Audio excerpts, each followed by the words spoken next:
Como una forma de contribuir a la sana práctica de los deportes, resaltando su protección jurídica, presentamos Deporte al Derecho. Los temas que conciernen a la actualidad de los acontecimientos deportivos cobijados por la Constitución y las leyes. Deporte al Derecho. Una presentación de La Voz del Derecho.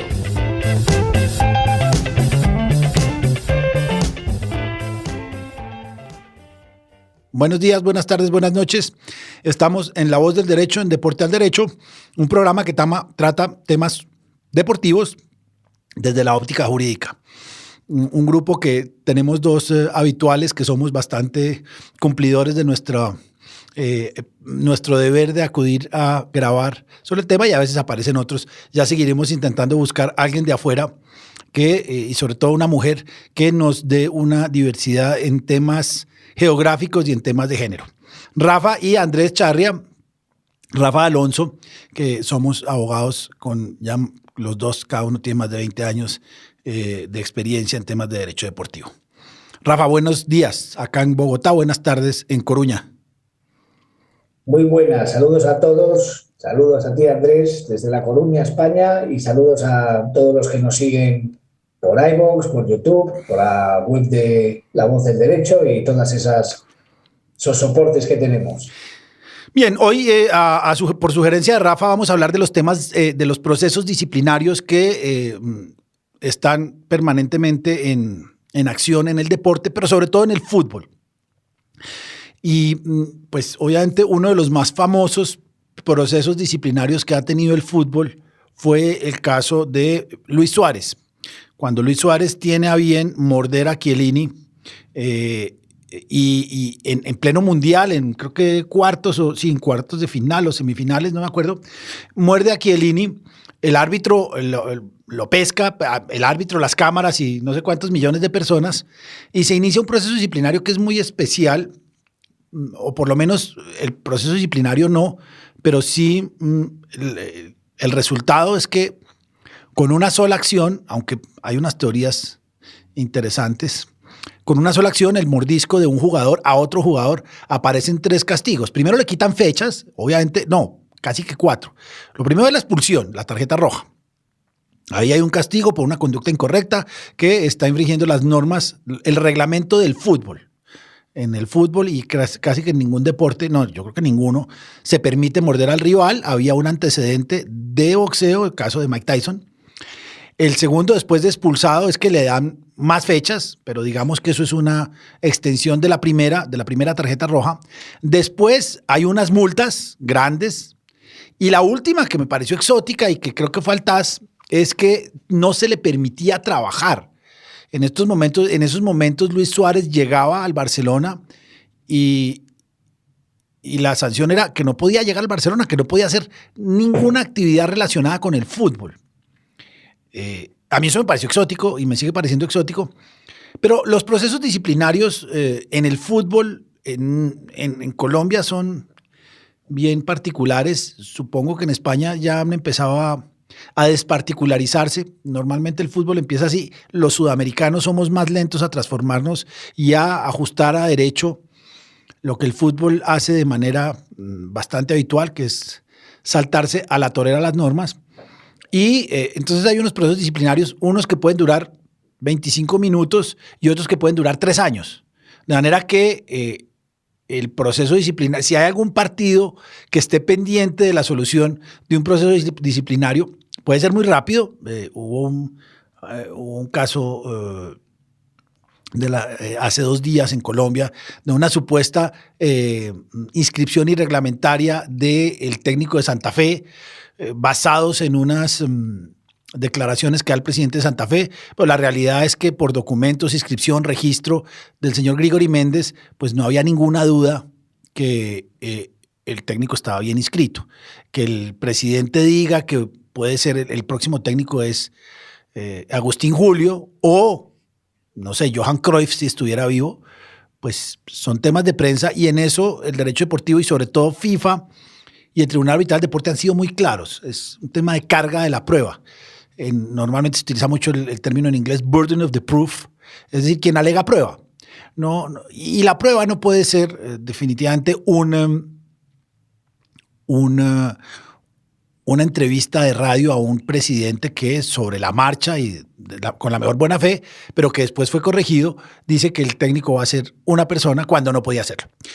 Pero a mí en España me ha llamado mucho la atención y me ha gustado mucho el tema, porque los temas disciplinarios, básicamente las tarjetas amarillas, yo alguna vez, cuando tenía la posibilidad de ir a desarrollar mi trabajo en España, uno los lunes tenía un trabajo, no sé si Rafa lo tengas, y es ir a mirar los videos porque las tarjetas amarillas y las rojas se podían echar para atrás por todo este tema disciplinario, tema de actas de árbitros y todas estas cosas que a mí me parecen que sirven, que funcionan y sobre todo que le dan al árbitro una obligación adicional y es no solo arbitrar bien, que eso ya está, se supone que lo deben hacer, algunos no lo logran, yo la mayoría de veces creo que es por falta de capacidad o falta de información que por algo más, pero viene la segunda y es que tienen que hacer bien los documentos que sustenten su actuación y es el acta.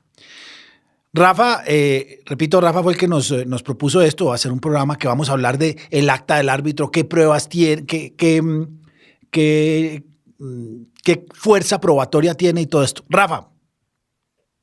Pues ya has tocado muchos temas muy interesantes, Andrés.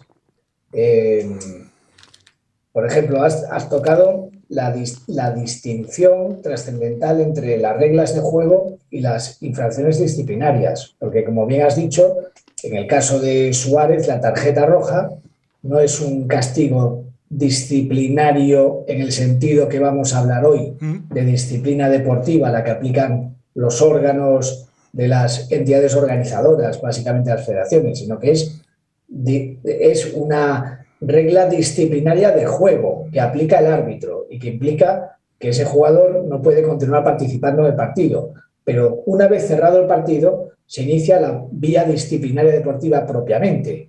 Y puede suceder, como bien acabas de apuntar, que lo que en el partido fue una tarjeta roja y ya es una decisión técnica del árbitro de aplicación de las reglas del juego que es inapelable, salvo unas concretas excepciones que podremos comentar también, de errores en la aplicación de reglas de juego que da lugar a repetición de partidos, pero eso ya no es propiamente disciplina deportiva, sería más bien desarrollo de la competición. Digamos que una cosa es la tarjeta roja, lo que sucede en el campo, y otra cosa es lo que pasa en los despachos, en los famosos comités de competición, que es la denominación que suelen recibir más habitualmente. Y en este sentido no es extraño y no es algo que no sea que se dé, de hecho se da en algunas ocasiones, que lo que fue tarjeta roja en el campo después no da lugar a una suspensión por un partido al futbolista, que es el castigo normal que lleva aparejado como mínimo cualquier tarjeta roja. Digo como mínimo porque puede haber tarjetas rojas, por ejemplo, por agresión, que dé lugar a una infracción. Pues hablando del Código Disciplinario de la Federación Española de Fútbol, nos iríamos de 4 a 12 partidos. Si la agresión no fue a otro, sino que fue al árbitro, iríamos a una mayor gravedad, etcétera, etcétera. Y aquí, como acabas de apuntar, el acta arbitral es el documento esencial en todo esto. ¿Por qué?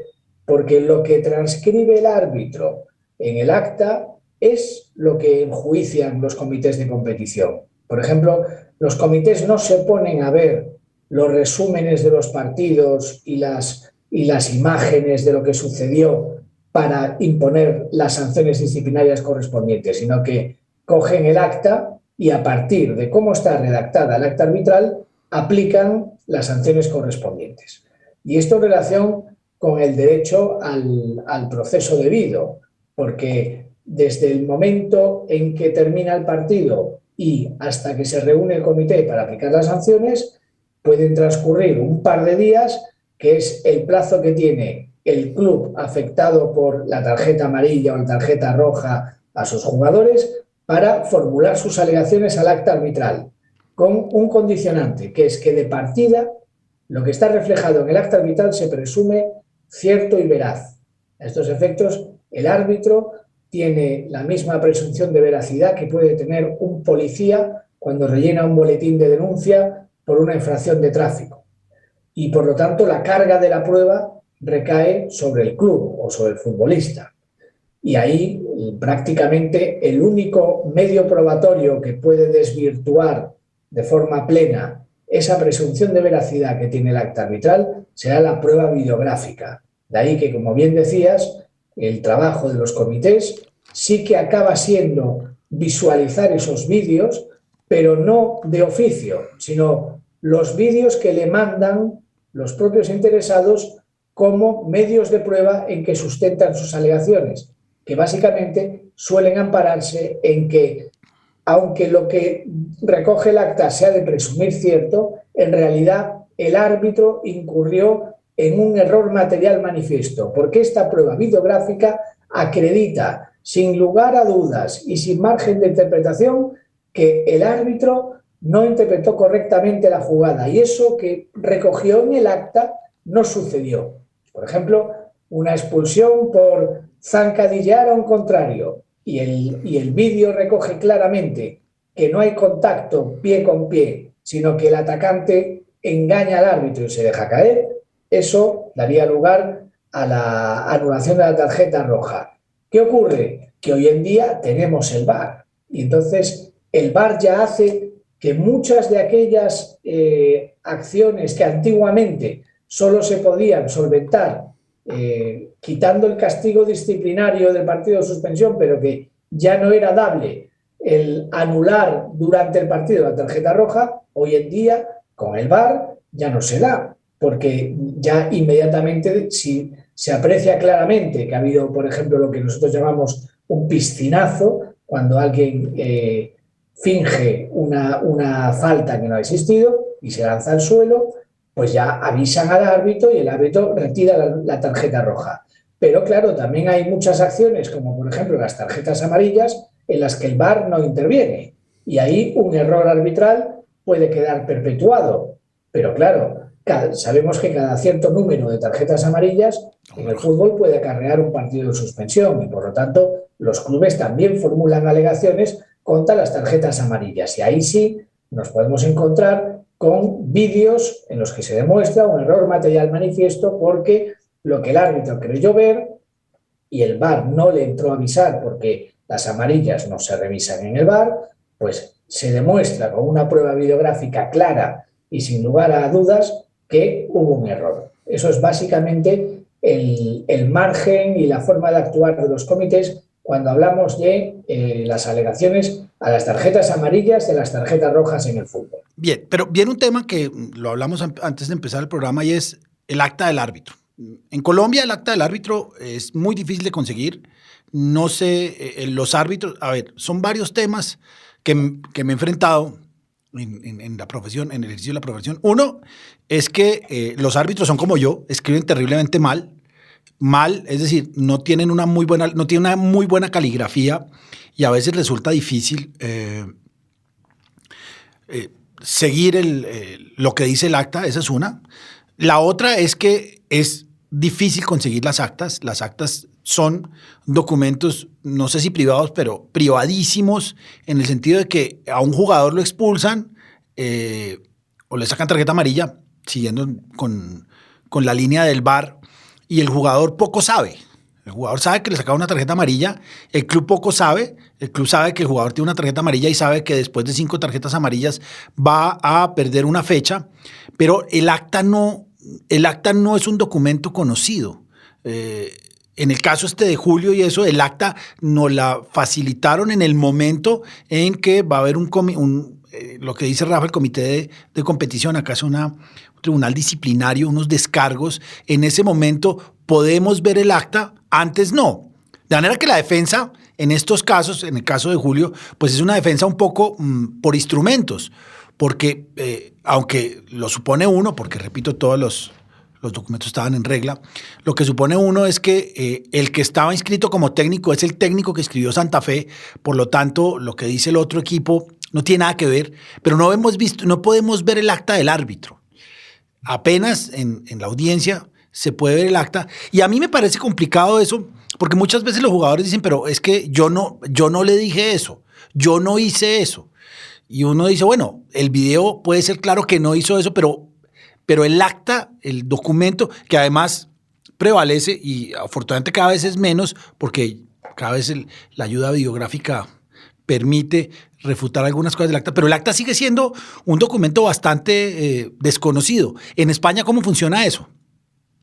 En España, en todas las categorías, al final del encuentro, el árbitro lee el acta en presencia del delegado, una figura que tiene cada equipo, y se firma el acta en conformidad y se lleva una copia. Ya desde ese momento saben lo que el árbitro ha recogido en el acta y ya pueden presentar sus alegaciones, que normalmente es hasta el segundo día posterior al partido, o si son jornadas en medio de semana, se reduce a un día, por esa necesidad que hay de que las sanciones se produzcan rápido y puedan ser efectivas ya en la siguiente fecha.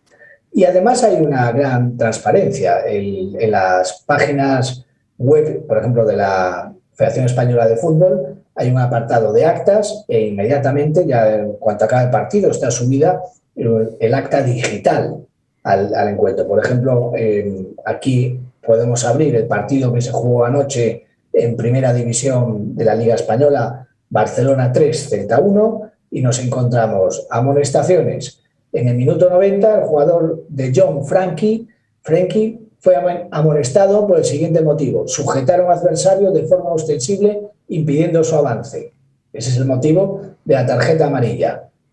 Pongamos que el Barcelona pudiera demostrar que no hubo tal acción de sujetar o que fue otro jugador y no el de John y se equivocó el árbitro de identificarlo, y eso, si lo acredita a través de un vídeo, llevaría a retirar, a dejar sin efectos disciplinarios la tarjeta amarilla.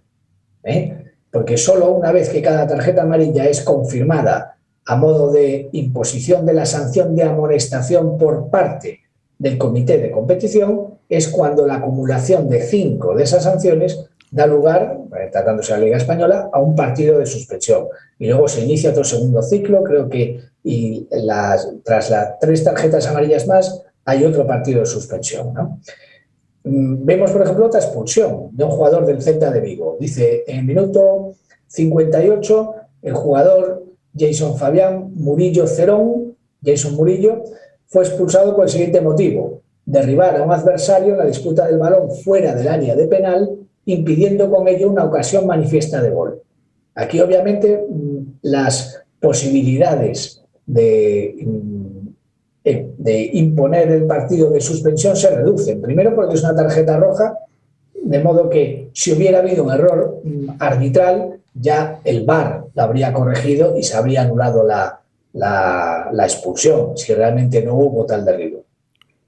Pero además hay otro matiz, que es impidiendo con ello una ocasión manifiesta de gol. Y esto ya es un concepto interpretativo. Aquí los comités no entran a valorar si se estaba en una ocasión manifiesta de gol, si se estaba en lo que se llama también un ataque prometedor, que puede ser motivo de amarilla. Eso ya es labor del árbitro en su facultad exclusiva de interpretación y aplicación de las reglas de juego. El comité de competición se limita a verificar si lo que pone el árbitro se corresponde con la realidad que intenta demostrar el club afectado.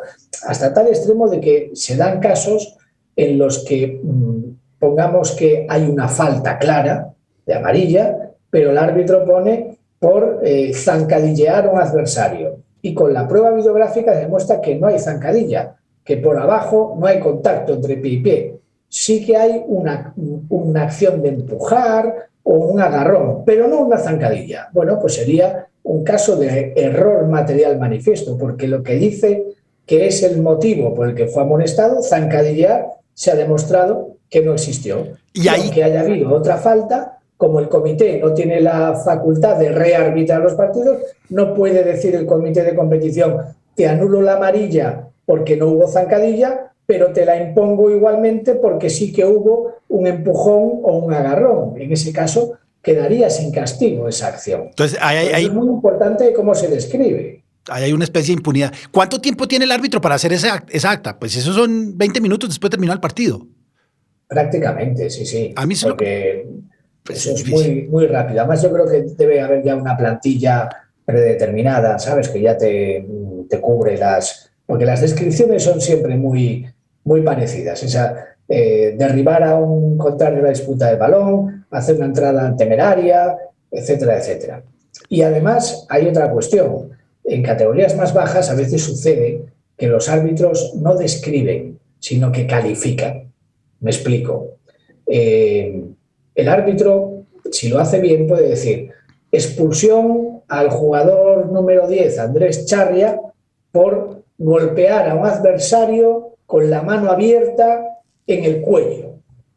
Y es el comité el que dirá, eso es una agresión, eso es una acción levemente violenta, eso es emplear violencia en el juego, pero no es agresión. Porque en función del contexto, esa misma acción, que no es dar un puñetazo en la cara, puede ser interpretada de distintas formas. Si el árbitro hubiera puesto expulsado a Andrés Charria por agredir a un contrario, ya no estaría describiendo, estaría calificando la acción. Y eso le compete al comité disciplinario, al comité de competición, no al árbitro. El árbitro tiene que reflejar los hechos y después ya será el comité el que los califique jurídicamente. Y por tanto, cuando a veces se cuela esa calificación jurídica en el acta, pues los comités decimos no podemos sancionar, porque si ya nos están diciendo que es una agresión, nos están quitando la función que nos corresponde a nosotros. Entonces, no hay sanción. Cuando hablas de nosotros, ¿tú en qué comité estás? En varios. Bien, en varias federaciones, en varios deportes he ejercido desde hace 20 años el papel de comité de competición, de comité de apelación. En otros casos soy quien formula las alegaciones por parte del club. Entonces, he estado sentado en todos los sillones posibles, ¿no? Y en varios deportes. Bien, entonces viene una pregunta porque acá hay un video de fútbol femenino que pasó desapercibido, no había VAR, pero hay un video clarísimo en el que una futbolista agrede, pero de manera importante, le da un codazo, no sé si en el cuello o en la cara a otra jugadora y obviamente el hecho pasó inadvertido para el árbitro o árbitra, no sé, porque era una jugada donde quien agrede es el delantero, la delantera, y quien recibe el golpe es la defensa que está saliendo, la bola va hacia el otro campo, y ahí ¿qué haría el comité? ¿Conoce de oficio con ese video? Porque el árbitro claramente no lo vio. El árbitro no, la árbitra sale con la jugada y se va hacia el otro campo, está de espaldas, y seguramente la juez de línea también está saliendo, y el único que lo ve es un video. Allí, ¿qué harían qué deberían hacer? Acá lo conoce de oficio, obviamente, pues es casi que un hecho notorio, sobre todo con redes sociales, pero ¿qué se hace allí o qué se estila en España? Es una cuestión interesantísima, porque se nos ha dado muchas veces, sobre todo en las categorías más bajas, en aquellas en las que los partidos no se televisan. Uno podría pensar de entrada que lo normal es que los comités ahí entren de oficio. Es decir, esto no lo ha visto el árbitro, pero tenemos pruebas y de oficio vamos a sancionar. Pero eso conduciría a un resultado injusto, porque hay muchos partidos que no tienen tanta cobertura de medios, de cámaras, no hay gente grabándolos, y esa misma acción en otro equipo de la misma división y categoría pasaría inadvertida, porque no hay medios. Entonces, el criterio que sigue la mayoría de los comités en este caso es no actuar nunca de oficio, pero sí actuar si hay una denuncia de parte interesada. Es decir, si el equipo de la jugadora agredida dice quiero denunciar que este hecho que el árbitro no vio y no recogió en el acta sucedió y aporto esta prueba videográfica, el comité entonces sí que entra a conocer, pero siempre a instancia de parte, porque si no, de lo contrario, generaría ese resultado injusto de que unas cuestiones se entraría de oficio porque han tenido conocimientos, han tenido relevancia, y otras no porque no habría. Entonces, para no generar esa desigualdad, lo normal es que no se entre de oficio, y es la máxima que sigue la mayoría de los equipos. Y después, la mayoría de los comités. Y después hay otra cuestión muy interesante relativa a esto, y es que En la disciplina deportiva en España tenemos dos tipos de procedimientos. Uno, que es el más habitual, es el procedimiento ordinario, que es el más rápido, el más veloz, y es el que se sigue para todas aquellas infracciones que constan en el acta. Y entonces se lleva a cabo lo que ya esbocé en la anterior intervención. Desde el mismo momento que tienes el acta, te empieza un plazo de alegaciones muy breve, de 2 días o 1, y después viene la resolución del comité de competición y si quieres ya empiezas a recurrir comité de apelación y fuera de la federación, pues a órganos administrativos, como el Tribunal Administrativo del Deporte y en último término incluso la jurisdicción, los tribunales de justicia. Pero, ¿qué sucede con todas aquellas infracciones que no constan en el acta arbitral?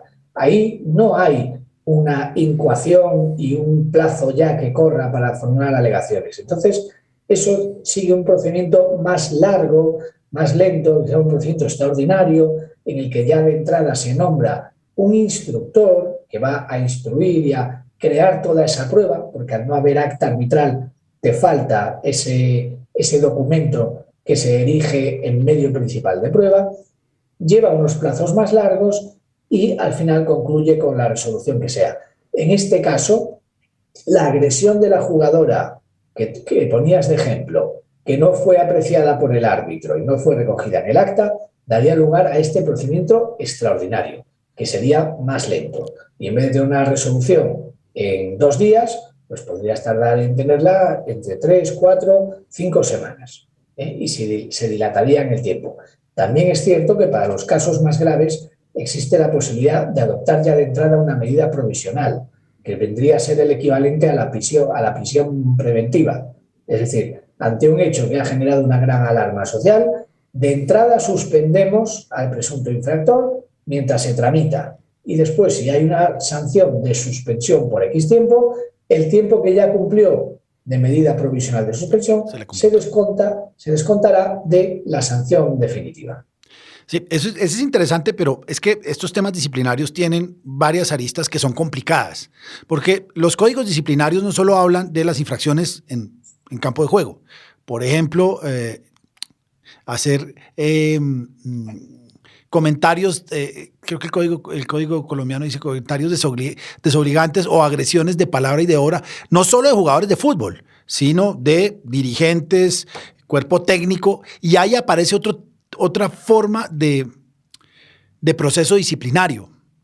Y ese proceso disciplinario es distinto, porque el primer proceso disciplinario, el que habla Rafa, el comité de la competición, pues es un proceso que tiene que ser muy rápido. Dice FIFA, tiene que utilizar un principio pro competición, es decir, que los fallos tienen que ser relativamente rápidos, porque de lo contrario, pues nos tocaría esperar cada proceso disciplinario a que fallaran y los campeonatos serían imposibles. Pero vienen otros procesos disciplinarios. Esos son unos, los que cometen las faltas al código de disciplina que cometen los dirigentes, el público, los jugadores fuera de la cancha. Y ahí viene un tema totalmente distinto.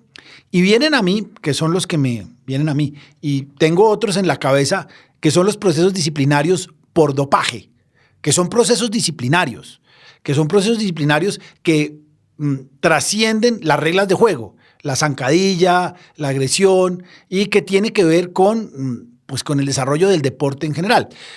El proceso disciplinario en ese caso, y lo dice la Corte Constitucional Colombiana, pues tiene que ser un proceso totalmente reglado y debe ser manejado con todos los principios de un proceso casi que judicial. Entonces tiene que haber el deportista o el implicado, el disciplinado, tiene derecho a nombrar un abogado, tiene derecho a pedir pruebas, tiene derecho a controvertir pruebas, y se vuelve un proceso imposible de manejar, porque acaban siendo procesos que duran años para definir un partido que se jugó hace años.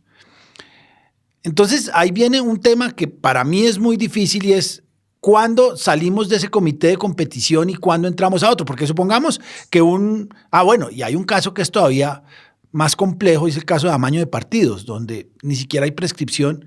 Es decir, un partido amañado hace 40 años puede ser echado para atrás, no sé qué pueda pasar allí. Pero ese es el otro proceso disciplinario, que es un proceso disciplinario más administrativo. ¿Allá cómo funciona, Rafa? Pues tal cual como has explicado. Y mira, en relación con lo último que decías, de los procesos que duran años, hubo un caso paradigmático en el baloncesto español, que fue una infracción de alineación indebida. El caso en sí se dio en el año 89, 1989, creo recordar. Y era un playoff para ascender a la máxima categoría de baloncesto, a la Liga ACB. Jugaban el Obradoiro de Santiago de Compostela, que es una ciudad que está aquí muy cerca de La Coruña, contra el Hoober Murcia. Y en el Hoober Murcia jugaba un jugador, creo que de origen argentino, Esteban Pérez, y también tenía doble nacionalidad, supuestamente italiana, y entonces no ocupaba plaza de extranjero, tenía su pasaporte italiano. Pero el Obradoiro sospechaba que ese pasaporte era falso. Así que reclamó por alineación indebida porque ese jugador no podía intervenir porque ya superaba el límite de extranjeros que estaban en vigor en aquel momento. Pero, claro, el comité de competición no tenía medios para investigar si ese pasaporte era falso o no, con lo cual ese tema se desestimó. Hubo una reclamación y por el medio hubo una investigación penal. Y cuando hay un procedimiento penal por medio, lo que se hace en estos casos es suspender el procedimiento disciplinario hasta que termine el proceso penal con una declaración probada, con una declaración de hechos probados mediante resolución firme. Y cuando tengamos los hechos probados, entonces reabrimos el procedimiento disciplinario que habíamos suspendido. Y eso fue lo que sucedió. Y en ese proceso penal sí que quedó demostrado que el pasaporte era falso. Con lo cual se retomó el procedimiento disciplinario, hubo distintas instancias judiciales y en el año 2002 o 2002, creo, el Tribunal Supremo de un partido jugado en 1989 acabó declarando que había existido una infracción de alineación indebida y que el vencedor del playoff debía ser el Obradoiro de Santiago y debería haber ascendido de categoría, pero debería haber ascendido en la temporada 1990-91. Y en ese momento estábamos para iniciar la 2002-2003, 12 años después. Pero finalmente ascendió y además hubo hasta un segundo pleito, porque cuando el Obradoiro se presentó el ACB con su sentencia favorable, quiero jugar, le dijeron, muy bien, pues mire, el primer requisito es pagar el canon, que este año es de tanto. Y el Obradoiro dijo, a mí me aplicarán el canon de 1990, no el de 2002. Pues no hay acuerdo, a otro juicio. Y al final eso retrasó la incorporación, pero al final el club sí que consiguió jugar a ACB y de hecho ahí sigue. Bueno, ahí sigue ese es un tema, no lo teníamos preparado, pero ese es un tema exactamente lo que está pasando hoy que estamos a mayo, hoy es mayo 11 del 2022. Me acaban de llamar porque hay un jugador ecuatoriano que era ecuatoriano y que hubo un fallo indicando que no era ecuatoriano sino colombiano, un jugador que jugó toda la eliminatoria como ecuatoriano, pero que evidentemente durante toda, es decir, a raíz del fallo en contra del jugador diciendo que es colombiano, no debía haber jugado. Entonces se está presentando precisamente, Rafa, lo que tú estás diciendo. Es un jugador que jugó como ecuatoriano, que transgredió las normas de FIFA sobre nacionalidad y participación en selecciones nacionales y que en este momento, hoy, Chile está iniciando unos procesos para echar atrás unos partidos. Me dice un periodista, me lo dijo hace 25 minutos, es que hay 9 partidos donde participó este jugador, entonces habría que hacer otra tabla de posiciones porque supone uno, pero estos todos son suposiciones, esto es derecho ficción, supone uno que los partidos donde jugó el que era ecuatoriano pero que resultó no serlo, los pierde Ecuador, entonces debe haber una tabla de posiciones nueva, pero a mí eso me parece terriblemente inseguro. Yo digo, como ecuatoriano hay una presunción de legalidad en todas las actividades humanas y yo como ecuatoriano, pues ¿qué hago? Convoco los jugadores que además juegan como ecuatorianos en sus equipos ecuatorianos. No creo que la labor de la Federación Ecuatoriana sea ir a investigar cada uno de los registros civiles, sobre todo, no sé cómo será en España, pero en Colombia, en algunos sitios, y supongo que Ecuador, que es prácticamente lo mismo, es igual. Yo he tenido yo he visto jugadores con 4 registros civiles, con 4 edades distintas. Creo que en África alguna vez vi una foto que me pareció increíble. Pero el tema es muy interesante porque no sabemos qué va a pasar. Repito, el celular está caliente de todos los periodistas que han llamado, que no, además no sé la respuesta cuál puede hacer, pero estamos llegando a ese caso. No había oído el caso del equipo de la Liga ACB, pero es exactamente el mismo caso. Es un jugador que estuvo mal inscrito, pero no sé cómo irá a hacer FIFA y seguramente eso va a terminar todo en el TAS. No sé si has oído o qué opinas al respecto. Pues mira, si esto sucediera en España, aquí nosotros sí que tenemos unos mecanismos para velar por la seguridad de los resultados de las competiciones. Y es que el plazo de reclamación de una alineación indebida es muy perentorio. Es el mismo plazo que hay para hacer alegaciones en acta. Es decir, al segundo día, si te das cuenta de que la inscripción estaba mal hecha 5 días después del partido, ya no puedes hacer nada. Y por lo tanto, todos los partidos jugados anteriormente, si no reclamó el rival o incluso un tercer interesado, que eso también se admite, sí, que otro equipo de la misma competición reclame, pues esos partidos ya quedan inamovibles. Y después tenemos otra diferencia sustancial, que es la irregularidad de tu licencia o de tu inscripción. ¿En qué consiste? Si se trata de una irregularidad absoluta, porque tú has falseado tus datos, sabes que no cumplían los requisitos y los has falseado, como por ejemplo presentar un DNI falso, una fecha de nacimiento falsa, una nacionalidad falsa, en ese caso estás expuesto a que, por supuesto, el partido en el que jugaste y el contrario reclamó en plazo, se te da por perdido y tendrás todas las demás sanciones que correspondan. Pero si de lo que hablamos es de meras irregularidades que además no fueron cometidas con dolo, sino por una negligencia o incluso por una mala información. Ya hay un caso paradigmático que fue el que enfrentó al Hércules y al Cádiz, y Kiko Femenía, que es un jugador del Watford, de la Premier League, en aquel momento era un canterano del Hércules, pero se inscribió en la competición fuera de los plazos máximos para poder ser alineado en el equipo superior, pero la federación le dio el ok, mal dado, pero le dio el ok. Pues en ese momento el Hércules está alineando a un jugador y tiene una licencia, tiene una inscripción que le permitía hacerlo. ¿Que estaba mal dada? Bueno, pues anulemos la licencia, pero eso surtirá efectos, o anulemos la inscripción, a partir de la anulación. Pero lo que jugaste amparado en una licencia que en ese momento era válida, que nadie había anulado y en la que tú no has participado ocultando hechos, etcétera, estás amparado por lo que son los principios del derecho administrativo europeo y español, que llamamos el principio de buena fe y confianza legítima. Claro, es decir, si yo particular oriento mi conducta en la forma que me ha determinado la administración o en este caso la federación, no puede después eso volverse contra mi contra y verme sancionado por haber seguido lo que me han indicado. Sí, por lo tanto, en esos casos no habría alineación indebida. Porque el caso es lo que yo he ido hablando. El caso es, a ver, era un jugador que cuando se jugó la eliminatoria era ecuatoriano. Había un proceso que se estaba siguiendo y terminada la eliminatoria hay un proceso donde indican que no sé cuál habrá sido, pero que realmente es un jugador, la nacionalidad era colombiana. Yo tengo, en eso sí estoy totalmente de acuerdo con ustedes, no sé qué irá a pasar, es que uno tiene 3 días para denunciar el partido.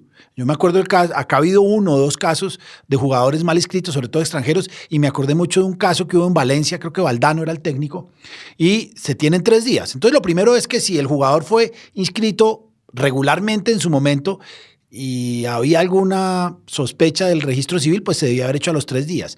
Pero lo que es complicado es que fue la justicia ecuatoriana la que declaró que el jugador no era ecuatoriano. Entonces, ahí viene una cantidad de aristas que son difíciles de manejar, porque lo que va a decir Chile, que creo que es el que está demandando, es, yo tenía una confianza legítima en que el jugador era ecuatoriano, pero me falló la justicia ecuatoriana que el jugador no era ecuatoriano, sino colombiano, y me entero hoy, 2 años después de que jugó conmigo, me estoy inventando las fechas. Y eso es interesante. Yo, obviamente, entrar a un mundial no implica solo pues el tema económico, no solo de la federación, sino de un país. Y sé que, digamos que la última comunicación que hubo es que FIFA va a abrir expedientes sobre el tema. Yo no sé qué puede ir a pasar, yo creo que no va a pasar nada. Creo que no va a pasar nada precisamente de eso porque uno tiene 3 días, pues los equipos tienen 3 días para demandar el partido y todas estas cosas. Pero es bien interesante. Yo creo que nos va a tocar de hoy en 8, Rafa, hablar sobre el tema de alineación indebida. Acá vivo algunos casos, allá también, y miremos a ver. ¿Te parece? Me parece muy bien. Yo creo que la alineación indebida nos da para un programa entero, porque la casuística es inagotable. Bueno, entonces voy a tratar de mirar temas de alineación indebida en Colombia. Tengo 2 o 3, hay sobre todo los temas de jugadores que no son menores de edad, que uno ve unas selecciones africanas y dice, bueno, allá no hay de eso. Pero hablemos la próxima clase de alineación, la próxima clase, el próximo programa de alineaciones indebidas. Rafa, muchísimas gracias. Un placer y hasta el próximo programa. Vale, un abrazo. Como una forma de contribuir a la sana práctica de los deportes, resaltando su protección jurídica, hemos presentado Deporte al Derecho. Los temas que conciernen a la actualidad de los acontecimientos deportivos cobijados por la Constitución y las leyes. Deporte al Derecho. Una presentación de La Voz del Derecho.